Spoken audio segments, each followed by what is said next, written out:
सरकार ने इस समिति का निर्माण किया है। समिति इस महत्वपूर्ण मुद्दे पर विचार कर अपनी रिपोर्ट जल्द ही सौंपेगी।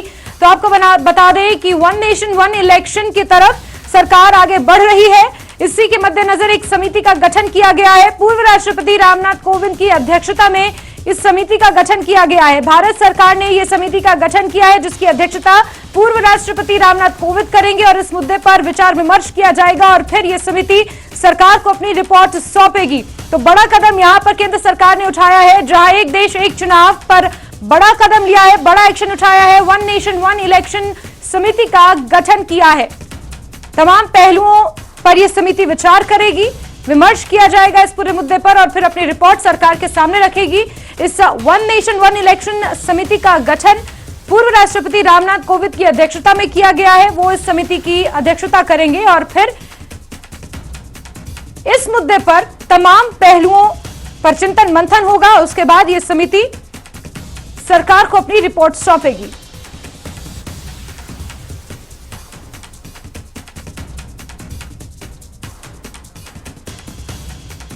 तो बड़ा कदम यहां पर सरकार ने उठाया है। वन नेशन वन इलेक्शन की तरफ सरकार बढ़ रही है। प्रधानमंत्री नरेंद्र मोदी कई बार इसका जिक्र कर चुके हैं। वन नेशन वन इलेक्शन समिति का गठन कर दिया गया है।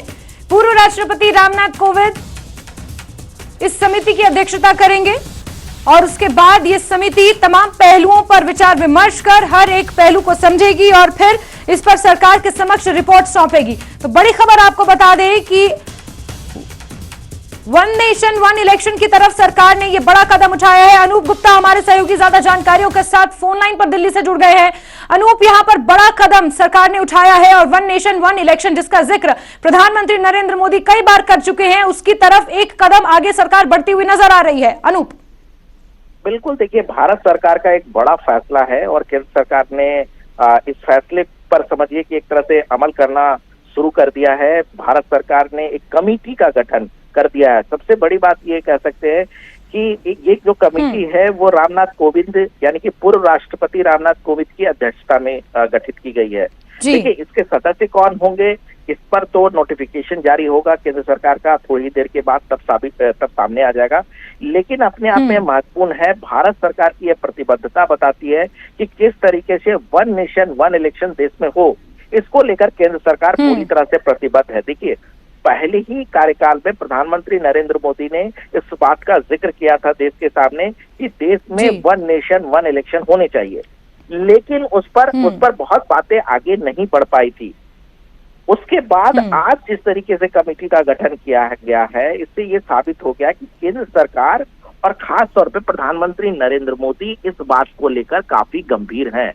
अब ये कमेटी जल्द से जल्द सभी स्टेक होल्डर से बात करेगी, राज्य सरकारों से बात करेगी, सभी राजनीतिक पार्टियों से बात करेगी और उसके बाद अपनी रिपोर्ट जो है वो केंद्र सरकार को सौंपेगी। यानी कुल मिला के कह सकते हैं कि एक बड़ा फैसला, बड़ा डिसीजन केंद्र सरकार की तरफ से लिया गया है और यकीन मानिए कि अगर ऐसा होता है तो फिर पूरे देश में एक वक्त में लोकसभा चुनाव और विधानसभा चुनाव कराए जाएंगे। एक बड़ा ऐतिहासिक फैसला होगा अपने भारत के संसदीय इतिहास में। जी बिल्कुल अनूप, इसमें कोई दो राय नहीं है कि एक ऐतिहासिक फैसला होगा।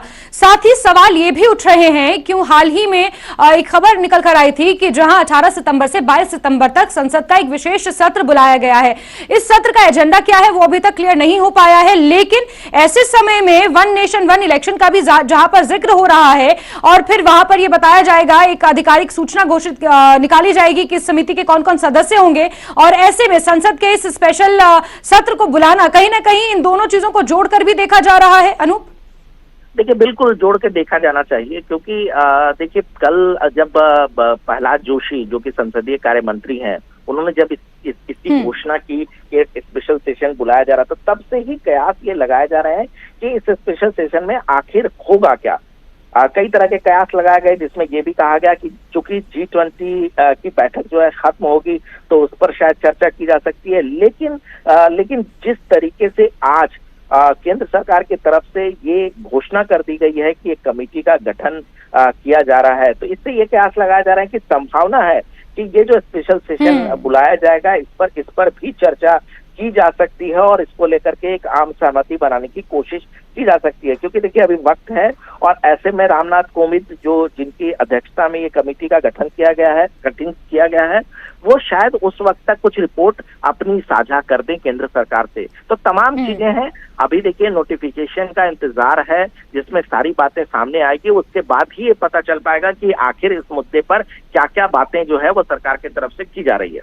जी बिल्कुल अनूप, और अगर राजनीतिक चश्मे से इस पूरे खबर को देखा जाए तो जिस तरीके से लोकसभा के चुनाव अगले साल होने हैं, उसके बाद इस साल कुछ ऐसे 5 राज्य हैं जिसमें मध्य प्रदेश, छत्तीसगढ़ है, झारखंड है, राजस्थान है, ये वो तमाम क्षेत्र हैं जहां पर बीजेपी के बहुत से संगठन के मंत्री इन्हीं राज्यों से निकल कर आते हैं। तो ऐसे में अगर लोकसभा चुनाव और ये जो 5 राज्य के चुनाव है, अगर ये निर्णय हो जाता है कि वन नेशन वन इलेक्शन पर अगर मोहर लग जाती है तो फिर ये तमाम चुनाव एक साथ होंगे और कहीं ना कहीं भाजपा को इसका बेनिफिट मिल सकता है। इस दृष्टिकोण से भी इस खबर को अगर समझा जाए अनूप? बिल्कुल, देखिए इस दृष्टिकोण से ये नहीं देखा जा सकता है क्योंकि देखिए इसमें बहुत ज्यादा तकनीकी पक्ष है। क्योंकि अगर आप वन नेशन वन इलेक्शन कराते हैं, यानी कि अगर 2024 में लोकसभा चुनाव और सारे विधानसभा के चुनाव कराते हैं तो इसमें कई टेक्निकल पेच है। क्योंकि देखिए उत्तर प्रदेश के चुनाव हुए बहुत ज्यादा दिन नहीं हुए हैं, बिहार के चुनाव में अभी वक्त है, कई ऐसे राज्य हैं जहां पे चुनाव अभी वक्त लगेगा चुनाव होने में, महाराष्ट्र के चुनाव है, तमाम राज्यों के चुनाव हैं जिनके कार्यकाल पूरे नहीं हुए हैं। तो ऐसे में किस तरीके से सभी राज्यों के चुनाव एक वक्त कराए जाए, इसको लेकर के बहुत ज्यादा पेच है। लेकिन देखिए इस कमेटी का गठन करने के पीछे भी यही लक्ष्य है कि किस तरीके से ये कमेटी सभी स्टेक होल्डर यानी कि सभी राज्य सरकारों से, विधानसभा से, सभी राजनीतिक पार्टियों से बातचीत करके, इसमें देखिए लॉ मिनिस्ट्री से बात की जाएगी, इसके अलावा इलेक्शन कमीशन से भी बात की जाएगी और सभी स्टेक होल्डर से बात करके एक फैसला लिया जा सकता है। लेकिन तत्काल इसको कराया जाए इतना आसान नहीं है। लेकिन देखना होगा कि ये कमेटी किस तरीके से काम करती है और कितने जल्द इसकी रिपोर्ट सामने आती है। बिल्कुल बिल्कुल अनूप, देखना महत्वपूर्ण होगा कि इस समिति में कौन कौन लोग सदस्य होंगे। जब इसकी आधिकारिक सूचना घोषित की जाएगी उस वक्त आपसे जुड़ेंगे, बातचीत करेंगे। फिलहाल के लिए बहुत